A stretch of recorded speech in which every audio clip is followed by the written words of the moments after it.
Welcome back to BLOCKTV. This is Black Hats, where I uncover all the scams, frauds, and hacks on the cryptosphere.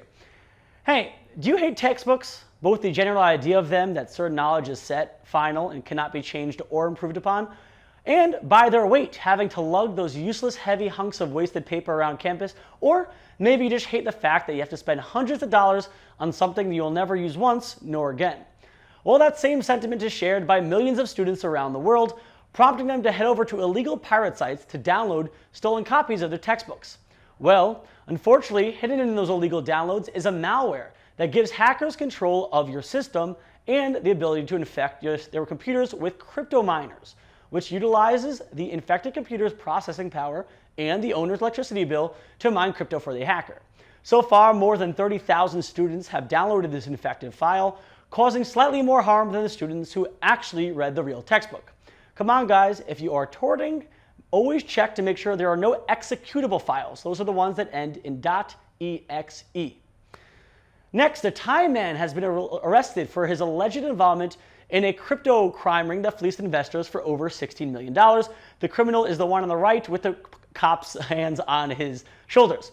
Now, 48-year-old Mana Jumang was arrested as part of an operation to apprehend the criminals behind a scheme that encouraged people to invest in cryptocurrencies, but after getting the initial returns, the criminals took Steve Miller's advice and took the money and ran. Mana reportedly dubbed himself the cryptocurrency wizard and has said to have blown the investors' money on land purchases.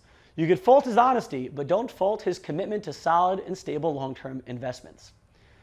The U.S. Department of Energy, the bad guys from the first season of Stranger Things, has employed Factom, a blockchain startup, to see if the blockchain can be used to make sure devices on the electric grid aren't infected with malware. The project aims to store raw data, such as the health and status of devices, on the blockchain, and in other cases, the company wants to assign a digital identity to the firmware or the permanent software installed on devices. Now, if the files are manipulated or tampered with, that'll produce a cryptographic hash that does not match the original digital identity. This indicates that something is amiss. If the trial works, then the Department of Energy will give $1 million in funding to the project. Yay to blockchain protection. Well, that was Black Hats. Remember, not your keys, not your crypto. Think before you click the link, and stay away from textbooks. They'll only hurt you. Stay safe, stay informed, and stay tuned at blocktv.com.